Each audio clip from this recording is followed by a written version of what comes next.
नरेंद्र दामोदर दास मोदी ईश्वर की शपथ लेता हूं कि मैं विधि द्वारा स्थापित। इन्हीं शब्दों के साथ गुजरात के वडनगर के एक साधारण लड़के की असाधारण यात्रा खत्म हो गई और शुरुआत हुई देश के 15वें प्रधानमंत्री की नई यात्रा की। भारतीय राजनीति के इस ऐतिहासिक अध्याय की शुरुआत की गवाह बनी राष्ट्रपति भवन के प्रांगण में मौजूद देश विदेश की मशहूर हस्तियां।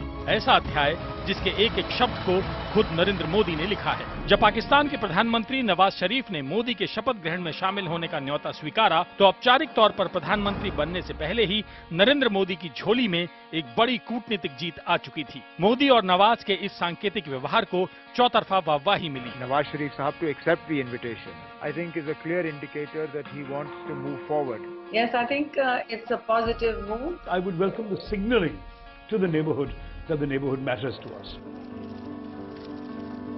He invited me and I felt great pleasure in responding positively, and I also feel privileged to be here in Delhi after a very long time. संसद भवन की सीढ़ियों पर शीश नवाकर मोदी ने अपनी ट्रस्ट विद डेस्टिनी को अमर कर दिया। संसद के ऐतिहासिक सेंट्रल हॉल में बीजेपी संसदीय दल का नेता चुने जाने के बाद मोदी का भावुक व्यक्तित्व भी नजर आया। आडवाणी जी ने एक शब्द प्रयोग किया, उन्होंने कहा नरेंद्र भाई ने कृपा की।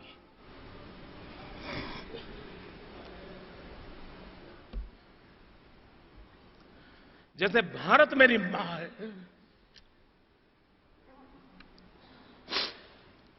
वैसे ही भाजपा भी मेरी मां है।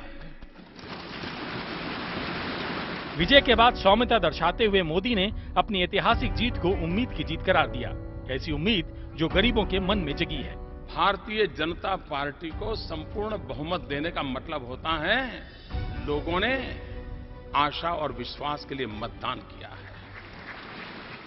I think he's struck all the right notes. He's been emotional, he's been fluent, he's been constructive, he's embraced people who haven't voted for him, he's reached out to critics. Look, he even tweeted to me, congratulating me and saying, let's work forward, let's work together to move India forward. Wonderful, you're good at this, we know you're good at this. Let's see now if you're equally good at doing what you say you will do. 2014 के लोकसभा के चुनाव में हिंदुस्तान फैसला करेगा कि देश बेचने वालों को जिताना है कि घर बेचने वाले। लेकिन जरा सा पीछे जाएं, चंद हफ्ते पीछे, और हमें नजर आएगा इतिहास का सबसे कड़वा चुनाव। ऐसा चुनाव जहां इतिहास में अपना नाम दर्ज कराने के लिए मोदी ने हर विराम को उखाड़ फेंका। जो बेटा अमेठी नहीं संभाल सकता वो देश को क्या संभालेगा। मोदी ने इस चुनाव को खुले तौर पर राष्ट्रपति चुनाव बना दिया। हमने चाय बेची है इसका गर्व है, लेकिन अपने देश बेचने का काम नहीं किया। चुनाव में मोदी ही चेहरा थे, मोदी ही शुभंकर और मोदी ही ब्रांड। देश भर में करीब 450 रैलियां, 3 लाख किलोमीटर से ज्यादा की दूरी तय कर मोदी ने साफ कर दिया कि उनकी नजर सिर्फ लक्ष्य पर है। मोदी ने देश के कोने कोने में कार्यकर्ताओं और वोटर दोनों में नया जोश भरा।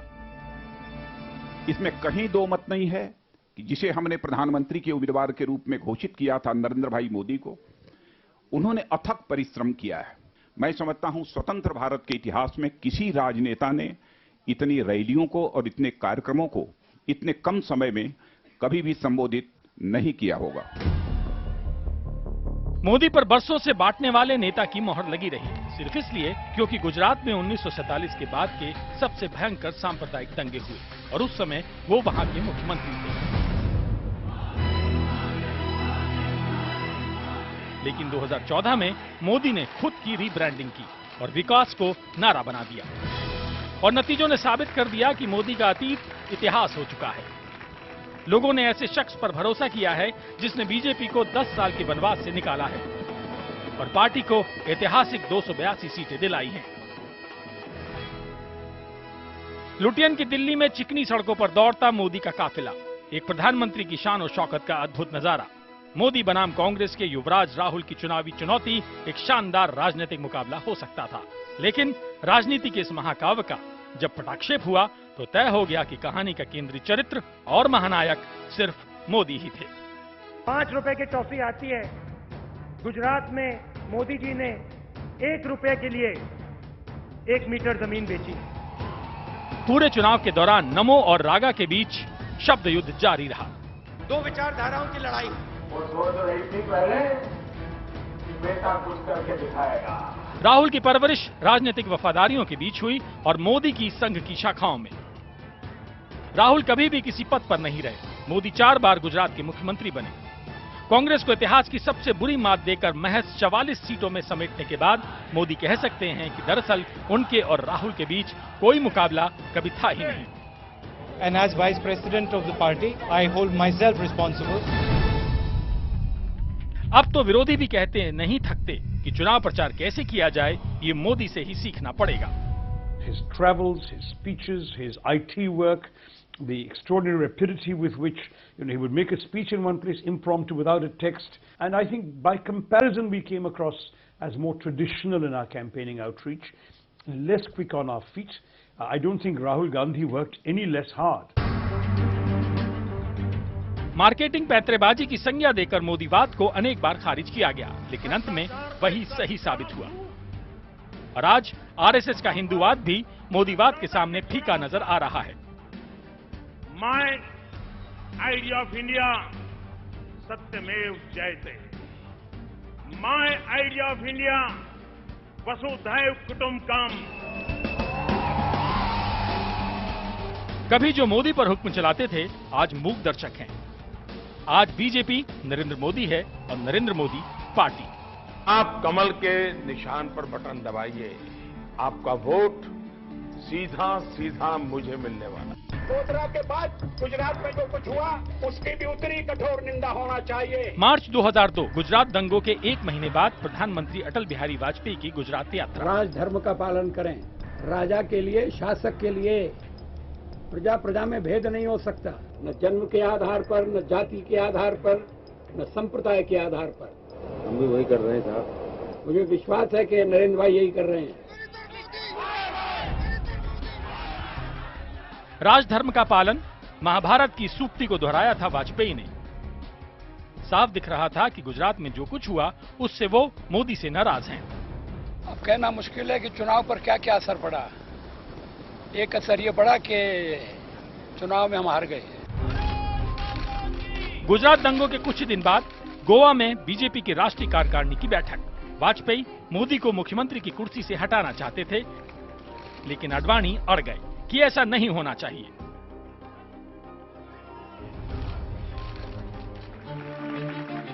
और ठीक 11 साल बाद जब गोवा में ही बीजेपी राष्ट्रीय कार्यकारिणी फिर जुटी तो सबसे बड़ा एजेंडा मोदी को 2014 चुनाव के लिए प्रचार समिति की कमान सौंप देना था। आज मैंने गुजरात के मुख्यमंत्री श्री नरेंद्र मोदी को चुनाव अभियान समिति का चेयरमैन घोषित किया है। आडवाणी वाजपेयी युग का अंत हो चुका है और एक नया नेता सामने आ चुका है। I had made up my mind somewhere in 2012 and through 2013. I was indicating that there was a groundswell within the BJP cadres and amongst the people for Narendra Modi. And therefore, in terms of popularity within the BJP, he ranked number 1. ये भी विडंबना है कि मोदी का विरोध उसी शख्स ने किया जिसने 2002 में मोदी का बचाव किया था, लाल कृष्ण आडवाणी। पार्टी अध्यक्ष राजनाथ सिंह को लिखे एक पत्र में आडवाणी ने मोदी पर निशाना साधा और लिखा कि पार्टी आदर्श खो चुकी है और कुछ लोगों के व्यक्तिगत एजेंडे पर चलने लगी है। ये कहते हुए उन्होंने पार्टी के सभी पदों से इस्तीफा दे दिया। लेकिन मोदी का उद्भव बदला नहीं जा सकता था। महज 48 घंटों में ही आडवाणी को अपने सुर बदलने पड़े। I think Advani ji really should have adopted the role of an elder statesman. I think people in hindsight will look back and say, you know, this was a very Indian drama.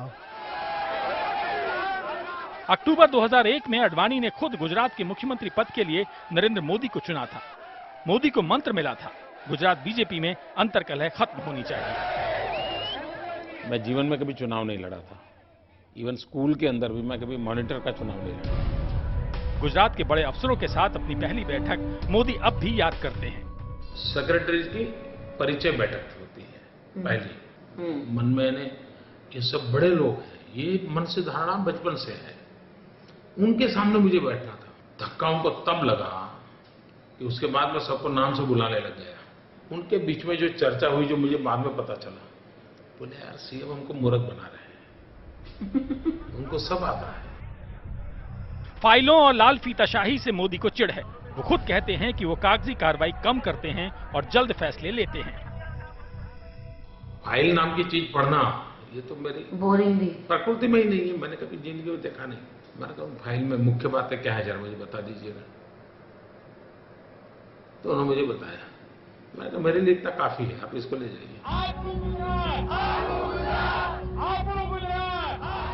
Gujarat में मोदी को कई मोर्चों पर चुनौतियां मिली। Party के कद्दावर नेता शंकर सिंह वघेला से लेकर केशुभाई पटेल तक, कट्टरपंथी वीएचपी के प्रवीण तोगड़िया तक। लेकिन आने वाले सालों में मोदी ने एक एक कर सबकी धार खत्म कर दी। वघेला और केशुभाई हाशिए पर चले गए और तोगड़िया की बोलती बंद हो गई।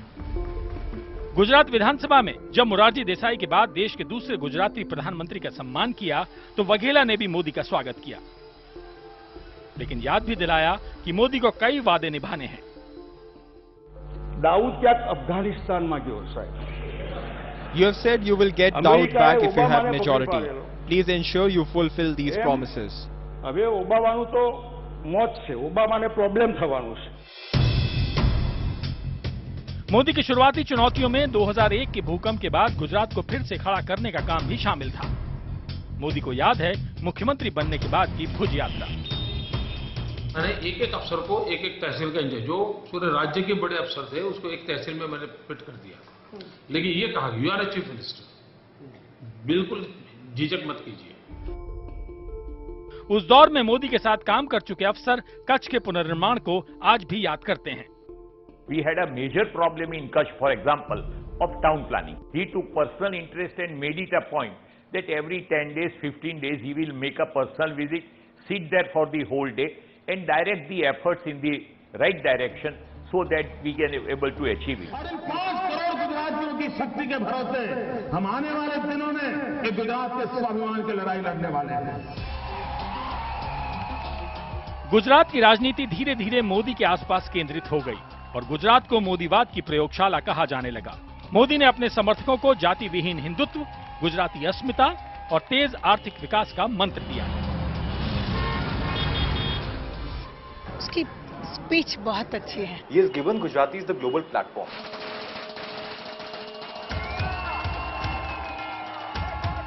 एक के बाद एक जीत से मोदी का ग्राफ आकाश की ओर दौड़ने लगा।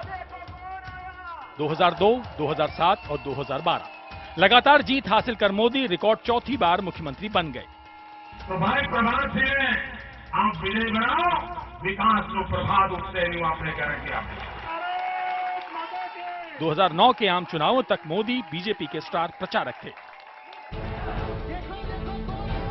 लेकिन इस चुनाव में मोदी ने गुजरात के विकास की कहानी लगभग हर जनसभा में सुनाई। नेताजी, आप गुजरात नहीं बना सकते हो, आप नहीं कर सकते हो नेताजी। पूरे गुजरात में सबसे ज्यादा अगर कोई जिले की प्रगति हो रही है तो वो कच्छ जिले की और भरूच जिले की हो रही है, जहां मेरे मुसलमान भाई ज्यादा हैं। आनंदीबेन मफतभाई पटेल। अहमदाबाद छोड़ने से पहले गुजरात के लिए मोदी ने आनंदीबेन को चुना, जो मोदी के साथ कई सालों से काम कर रही थी। હવે પ્રધાનમંત્રી કાર્યાલયમાં ગુજરાતી પણ બોલાશે, ખમણ ઢોકળા પણ ખવાશે। मोदी की राष्ट्रीय महत्वाकांक्षा की झलक पहली बार दिसंबर 2012 में मिली,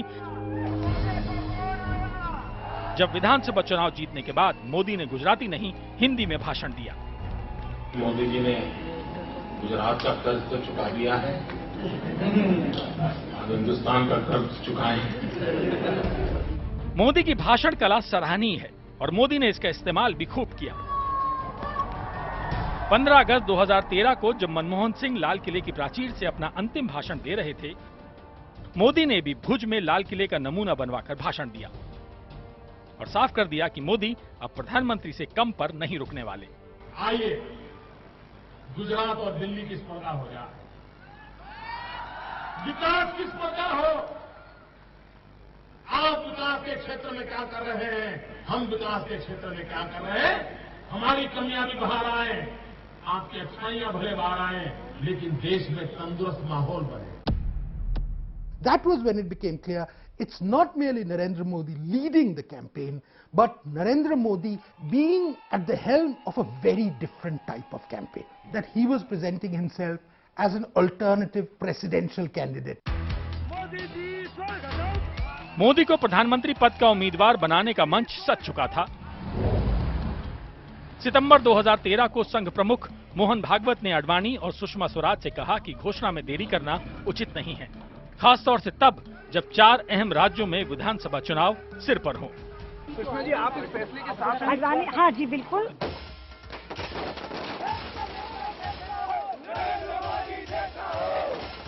एनडीए के घटकों को बता दिया गया कि बीजेपी ने 2014 का चुन लिया है। The parliamentary board of BJP met today and decided that Shri Narendra Modi will be our prime ministerial candidate for the coming Lok Sabha election.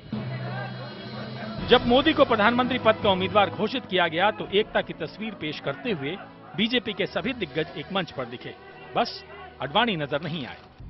उन्होंने विरोध का एक पत्र भी भेजा, लेकिन बीजेपी आडवाणी से आगे निकल चुकी थी। Where there are multiple individuals with a huge experience in public life, there are bound to be more than one view.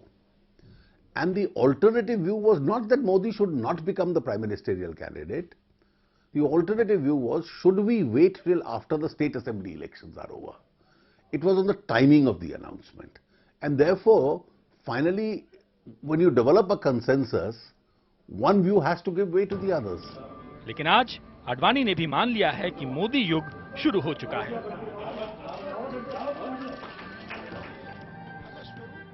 Modi के नाम का प्रस्ताव करते हुए भाव विह्वल आडवाणी ने माना कि मोदी ने जो किया है वो पार्टी के संस्थापक वाजपेयी और वो खुद नहीं कर सके। जिस प्रकार का समर्थन इस चुनाव में भारतीय जनता पार्टी और उनके नेता नरेंद्र भाई मोदी को मिला है, ऐसा कभी किसी को पहले नहीं मिला है।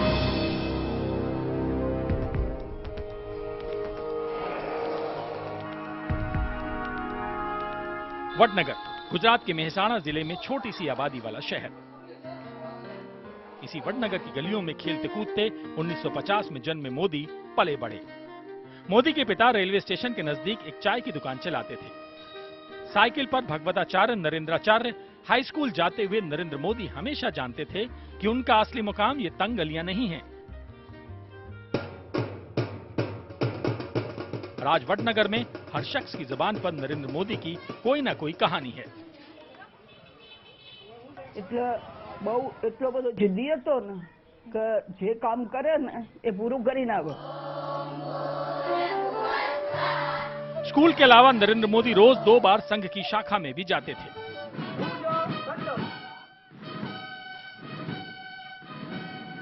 पढ़ने में भी होशियार थे, वो बराबर होशियार थे, लेकिन आरएसएस का कार्यक्रम होता तो चॉइस आरएसएस को पहले देते। संघ कार्य में वो जुटे और इतने आगे निकल गए कि आज हम देख सकते हैं, और जो आज वो जो कुछ है वो संघ की वजह से।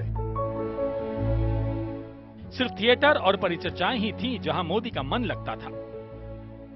एक ऐतिहासिक ड्रामा था जोगदास खुमान, वो भावनगर नरेश का एक पात्र था जो बहुत ही यहाँ उदार चरित राजा हुए थे, वो करने का मुझे अवसर मिला था। और वो समय मैं भी कुछ लिखता था, मोनो एक्टिंग वगैरह। नरेंद्र का एक खुला आह्वान था, उसके साथ मैं प्रत्येक में भाग लूंगा। मेरी ट्रेनिंग से आज इंडिया का one of the most important orators, तो इससे ज्यादा कोई भी टीचर्स की मनोकामना क्या हो सकती है। 18 साल की उम्र में नरेंद्र मोदी ने 2 साल के लिए घर छोड़ दिया। कहा जाता है कि ये समय मोदी ने हिमालय में बिताया। अपनी इन्हीं यात्राओं के दौरान मोदी संघ के मुख्यालय नागपुर जा पहुंचे, जहां प्रशिक्षण के बाद मोदी 1970 में संघ के पूर्ण प्रचारक बन गए। उन दिनों के जानने वाले कहते हैं कि मोदी की नजर हमेशा लक्ष्य पर केंद्रित रहती थी। He used to publish one small pamphlet called Abhay Vani. About 5,000, 10,000 pamphlets they would deliver to various places, whether it is scorching heat, whether it is cold, whether it is raining. But he used to move. व्यास का कहना है कि 70 के दशक में अक्सर मोदी उनके घर रुकते थे। उनकी जरूरतें बेहद साधारण होती थी। He used to sleep in a terrace of my bungalow. We used to ask him that you can take Gadda. No, I don't want. Modi के लिए संघ हमेशा प्राथमिकता रहा। परिवार को मोदी के दर्शन कभी कभार ही होते थे। जब उनके पिता कैंसर से जूझ रहे थे, तभी मोदी घर पहुंचे थे। पारिवारिक संबंधों से वो बहुत ऊंचा उठ गया है, तो फिर ये सोच हमने पहले से ही स्वीकार कर ली है कि हमें न तो नरेंद्र भाई से अपेक्षा है और न नरेंद्र भाई को हमसे अपेक्षा है। हीराबेन ने बरसों मोदी को नहीं देखा। बीते कुछ सालों में वो उन्हें टीवी पर देखती रहीं, लेकिन उनकी जीत के बाद हीराबेन पहली शख्स थी जिससे मोदी मिलने गए। मोदी का उनकी साधारण सी सलाह थी जब वो मुख्यमंत्री बने थे। तब तो ये हवा बन चुकी थी शायद मुझे जब ये काम देना है। मेरी माँ ने कहा बेटा कुछ भी करना, नहीं पैसे वैसे मत खाना, मत लेना। हाँ, पैसे वैसे मत खाना, किसी का बुरा मत करना। लेकिन बरसों पहले जब मोदी ने घर छोड़ा था तो वो संघ के लिए प्रेम कम और शादी से पलायन अधिक था। तो उनका ये गौना तो बाकी ही था और फिर तो उन्होंने घर बार छोड़ दिया और यही काम कर लिया। कितनी उम्र में उनका एंगेजमेंट हुआ था? आई थिंक 15 साल। लेकिन उन्होंने माना नहीं कभी? नहीं। मोदी की पत्नी जशोदाबेन एक रिटायर्ड स्कूल टीचर हैं और वडनगर से कुछ दूर गुमनामी में रहती हैं। वर्षों मोदी ने अपने वैवाहिक जीवन को गुप्त रखा, लेकिन 2014 के चुनाव में नामांकन में उन्होंने शपथ पत्र देकर स्वीकारा कि वो शादीशुदा है। घरवाले कहते हैं कि दोनों कभी साथ नहीं रहे, लेकिन जशोदा को 1987 में मोदी के साथ हुई बातचीत अक्षरशः याद है।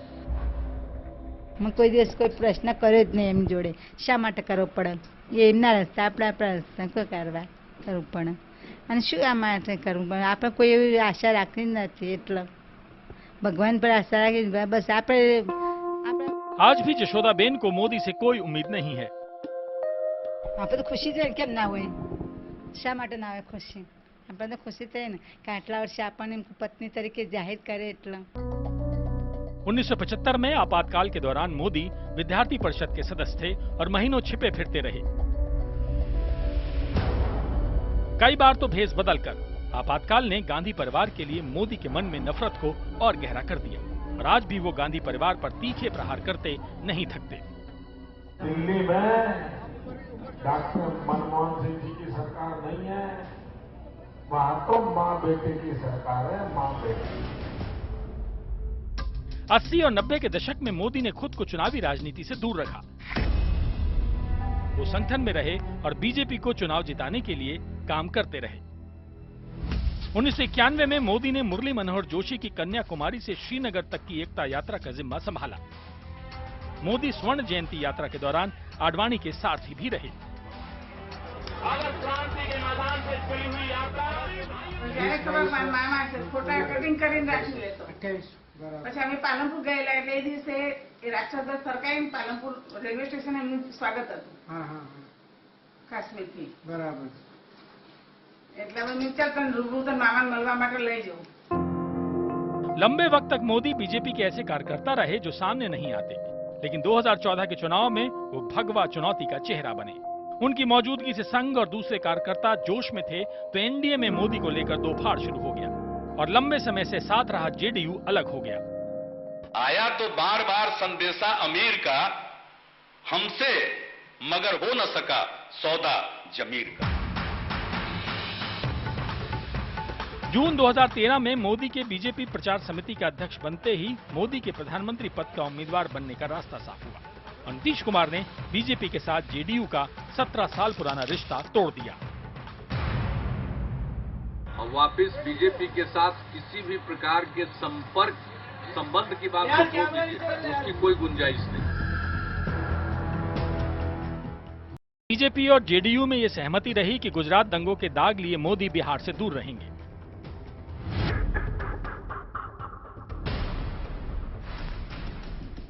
यहां तक कि 2009 के चुनाव में भी मोदी को बिहार से दूर रखा गया, लेकिन पार्टी की कमान हाथ में थामे मोदी को रोक पाना अब मुश्किल था। पटना रैली में मोदी ने इसी सब का जिक्र किया। ये हमारे मित्र को चेले चपाटों ने कह दिया, कांग्रेस के साथ जुड़ जाओ, प्रधानमंत्री बनने का अवसर है।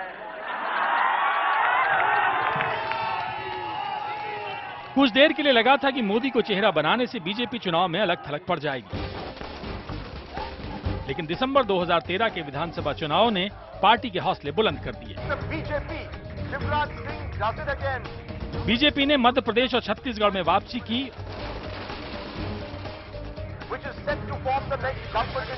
और राजस्थान में कांग्रेस को बेदखल कर दिया।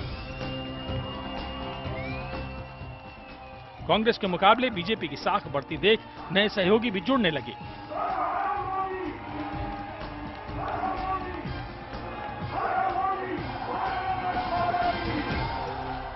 बिहार में पासवान मिले तो तमिलनाडु में 5 पार्टियों का एक बड़ा गठबंधन बना। वहीं आंध्र प्रदेश में चंद्रबाबू नायडू भी ना नहीं कर सके। But the moment we start crossing 200 plus, the Congress would go down below 100 or near that figure. And in that event, a lot of allies, some before the election and some after the election, will start joining us. मशहूर खिलाड़ी, फिल्मी सितारे, पूर्व police वाले और फौजी सभी BJP के टिकट पर जीते। यहां तक कि लंबे समय तक बीजेपी के आलोचक रहे एमजी अकबर जैसे लोग भी सुलह करते नजर आए। Are you saying therefore, Mr. Akbar, you were mistaken in 2002 to liken Modi to Hitler?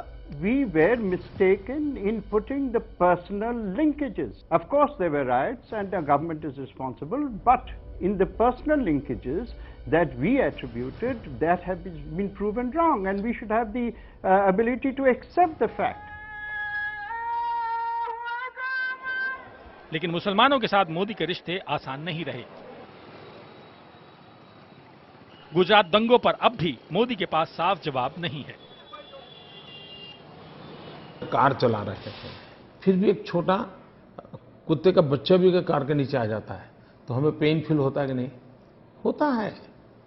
मैं अगर मुख्यमंत्री हूं या नहीं हूं, मैं एक इंसान हूं, कहीं पर भी कुछ बुरा होगा तो दुख होना बहुत स्वाभाविक है। मोदी कुत्ते के पिल्ले वाले बयान पर सफाई दे चुके हैं, लेकिन उन पर यह आरोप तो है ही कि उन्होंने 2002 के जख्म भरने के लिए काफी कुछ नहीं किया। मैं मानता हूं जिनकी गाड़ी यहां अटकी है वो अपना, उनका तो रोजी रोटी हो गया, करते रहे, मुझे कोई इतराज नहीं है, लेकिन मुझे अब इसमें समय बर्बाद नहीं करना चाहिए। हां, बीजेपी पार्लियामेंट्री बोर्ड में शामिल होने से कुछ घंटे पहले मोदी ने ब्लॉग पर जरूर लिखा कि दंगों में बेगुनाह लोग मारे गए थे और चमकते गुजरात के माथे पर ये एक धब्बा है। उन्होंने इसी ब्लॉग में राज्य सरकार की नाकामी के लिए माफी भी मांगी थी। I think the nation has moved beyond the riots. I think there's only a few people left who keep talking about that as an issue. The fact that he has the popularity that he does shows that people have put the riots behind them. I don't think that they are an important issue anymore. Modi अब पिछले एक दशक की गुजरात शांति और विकास को बयां करते हैं। कभी मोदी को अंतर्राष्ट्रीय अदालतों में घसीटने की कोशिश करने वाले जफर सरेशवाला मोदी के पक्के समर्थकों में से एक हैं। अहमदाबाद में BMW कारों का उनका शोरूम गुजरात विकास की झलक है। 5 सीरीज की GT। तो सलमान खान की पतंगबाजी नया प्रतीक और मुसलमानों को साथ जोड़ने की कोशिश भी। मोदी का मंत्र है, मुसलमानों को पीड़ित का तमगा छोड़ विकास की राह पकड़नी चाहिए। ये the scars you cannot forget, but forgiveness is the core principle of Islam. You can't have a situation where a whole community of 5.5 million remains in isolation with the government of the day. Modi की स्वीकार्यता दूसरी जगहों पर भी बढ़ रही है। बरसों तक मोदी को वीजा देने से इनकार करने वाले अमेरिका ने भी अब दोस्ती का हाथ बढ़ाया है।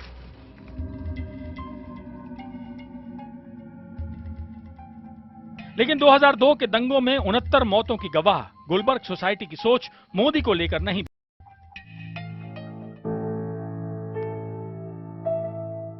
रूपा मोदी का बेटा अजहर सिर्फ 12 साल का था जब हमलावरों ने आक्रमण कर दिया।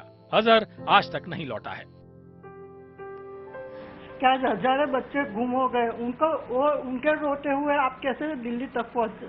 मैं उनको रोज एक माँ के हिसाब से मैं एक पोस्ट कार्ड लिखूंगी कि मेरा बेटा कहाँ है, हम लोगों को न्याय कब मिलेंगे। वडोदरा में प्रोफेसर बंदूकवाला का घर भी तबाह कर दिया गया था। वो कहते हैं मोदी माफी मांगे तभी मन बदलेगा। We were trying repeatedly to urge Modi to at least introspect and say sorry. If not to us, at least say sorry to those who have really suffered horribly. 2011 में मोदी के बहुप्रचारित सद्भावना उपवास के दौरान सूफी नेता महबूब अली भी मोदी के मंच पर नजर आए थे। नरेंद्र भाई ने जो विकास किया, डेवलपमेंट किया, तो ये सारी बातों को देखकर हमें लगा कि नहीं, नरेंद्र भाई जो है ये देश के लिए काम कर रहे हैं, राष्ट्र के लिए काम कर रहे हैं, समाज के हित में काम कर रहे हैं। एक आदमी जब इतना अच्छा काम कर रहा है तो हमें उसका हाथ बटाना चाहिए, उसके साथ देना चाहिए। लेकिन टोपी पहनने से इनकार करते मोदी की तस्वीरें कई सवाल खड़े करती हैं, जिसका मोदी को जवाब देना पड़ा। कोई अगर किसी की टोपी उछालता है तो उसको कड़ी की कड़ी सजा करने का मैं मन रखता हूं। मोदी के गुजरात का मुस्लिम चेहरा आसिफा खान 2012 में मोदी के लिए खुलकर प्रचार करती नजर आईं। There is an unprecedented number of Muslims fighting elections on BJP tickets at the local level. Muslims were never given such a level of chance, even from the Congress government. TV चैनलों पर उन्होंने खूब मोदी का बचाव किया। अब दिल्ली में अलग भूमिका में नजर आती हैं। If you see UP, there are 69 Muslim MLAs in the UP Assembly. Has the situation of the Muslims in UP changed because of the 69 MLAs? अंधेरा छटेगा, सूरज निकलेगा और कमल खिलेगा। भारत की सफलता का इतिहास पुनः लिखने का अब वह समय आ चुका है। मोदी कहीं पर भी हो, आपकी परेशानी उसको पता चल जाती है।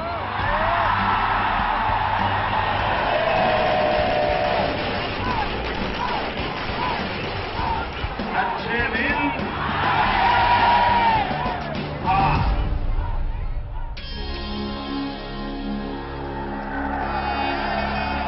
मुझे बनारस की जनता से मांगने का भी सौभाग्य नहीं मिला। मेरे मुंह पर खाना गंगा के किनारे किनारे अपने पंडाल की तरफ। वाराणसी में मोदी विजय यात्रा।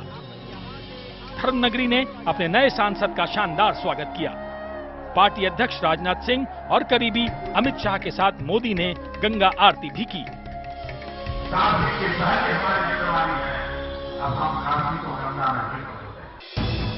कुल 80 में से 73 सीटें देकर यूपी ने मोदी को अजेय बना दिया। कांग्रेस महज 2 सीटों पर सिमट गई, जबकि बीएसपी का सूपड़ा साफ हो गया। इस जीत से सब अचंभित हैं, यहां तक कि मोदी की यूपी सफलता के करता धरता अमित शाह भी ताज्जुब में हैं। नहीं, मैंने मेरा आकलन आपकी चैनल पर ही बताया था कि हम 55 से ज्यादा सीट मानते हैं, मगर 7 अर्थ में हमें 73 सीट आएगी ऐसा अंदाज नहीं। लखनऊ में बीजेपी का मुख्यालय एकदम कॉर्पोरेट स्टाइल में काम करता दिखा। सभी 300 3D वैन पर गहरी नजर रखी गई। सभी तरह की राय, अच्छी और बुरी, दोनों को तौला गया। गहरा विश्लेषण किया गया, तब जाकर मिली अभूतपूर्व सफलता। We found large parts of India which didn't have television, which didn't have print, which didn't have radio stations, and really reaching out to them was a big challenge. मई 2013 में जब अमित शाह को उत्तर प्रदेश की कमान सौंपी गई तो विवाद खड़ा हो गया। सोहराबुद्दीन केस में हत्या के आरोपी अमित शाह अपनी सांगठनिक क्षमता के लिए जाने जाते हैं। शाह ने राज्य में संघ कार्यकर्ताओं में नया जोश भरा और आज मोदी भी उनकी तारीफ करते नहीं थकते। पार्टी ने जो घना बधा लाभ थया छे, एमां एक लाभ अमित शाह नामनो एक कार्यकर्ता देश ने मळ्यो। बटन दबाना पड़ता है बदला लेने के लिए।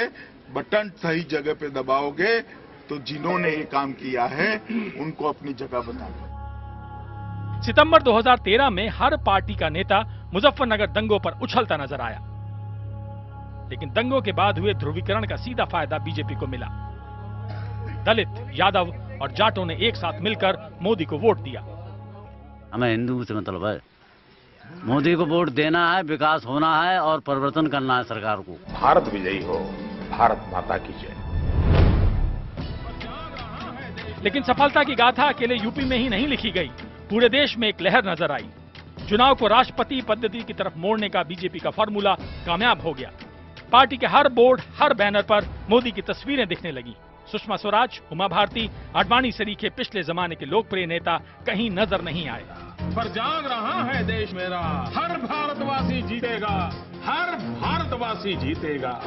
The person whom people can trust to deliver is the one they want to know making those promises. And that's what Mr. Modi does. All we had to do was highlight the bad governance of the previous regime. Narendra Modi कभी भी देश के प्रधानमंत्री नहीं बनेंगे, नहीं बनेंगे, नहीं बनेंगे। लेकिन यहाँ आकर चाय का वितरण करना चाहते हैं तो हम उनके लिए कुछ जगह बना रहे हैं। कांग्रेस नेता मणिशंकर अय्यर का यह बयान मोदी के लिए मार्केटिंग का फॉर्मूला बन गया। गरम चाय, कटिंग चाय, हर तरह की चाय पर सिर्फ मोदी की चर्चा होने लगी। मोदी का साधारण अतीत लोगों को आकर्षित करने लगा। चाय पर चर्चा के दौरान मोदी ने हर सवालों का जवाब दिया। जब मैं गुजरात में मेरा अपना अनुभव शेयर करता हूं, एजुकेशन में भी हमने और भी अवसर देने चाहिए। वडोदरा में नामांकन के दौरान मोदी ने एक चाय वाले को अपना प्रस्तावक भी बनाया। सिर्फ चाय वाला वीआईपी है ऐसा नहीं, हिंदुस्तान का हर गरीब आने वाले दिनों में वीआईपी होने वाला है। Here's a man, actually you are playing to his strengths. You are saying that he is a guy who's come up from the ranks. लेकिन बाकी मार्केटिंग कैंपेन की तरह मोदी ब्रांड पर भी सवाल नहीं उठाए जा सके। ये लोग अपॉलॉजी मांग रहे हैं, कौन हो ये लोग? मोदी ने किसी भी खुली प्रेस कॉन्फ्रेंस में हिस्सा नहीं लिया। सिर्फ पहले से तय मुद्दों पर ही मोदी से बात हो सकती थी।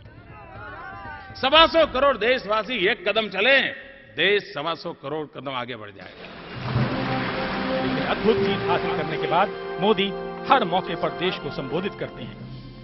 मोदी को ऐसा जनादेश मिला है जिससे उनकी जिम्मेदारी भी बढ़ जाती है। You know, we are looking at now Mr. Modi coming in with a mandate that leaves him no excuses. If he's unable to fulfill the expectations of the voters who put him there will be a backlash in 2019. देश के राजनीतिक इतिहास में नरेंद्र मोदी का नाम दर्ज हो चुका है, लेकिन देश के नए प्रधानमंत्री के सामने चुनौतियों का पहाड़ खड़ा है। उम्मीदें बेशुमार हैं। अब मोदी को विकास और सुशासन के वादे पूरे करने हैं। यही नहीं, उन्हें संघ की नीतियों का भी सामना करना है। साथ ही ये भी देखना है कि अल्पसंख्यकों के मन में कैसे वो विश्वास भरते हैं। आने वाला वक्त मोदी को परखेगा। लेकिन एक बात तय है कि 2014 के चुनाव की कहानी नरेंद्र मोदी की कहानी है। Prime minister Shri Narendra Damodar Das Modi. मैं नरेंद्र दामोदर दास मोदी ईश्वर की शपथ लेता हूं कि मैं विधि द्वारा स्थापित भारत के संविधान के प्रति सच्ची श्रद्धा और निष्ठा रखूंगा।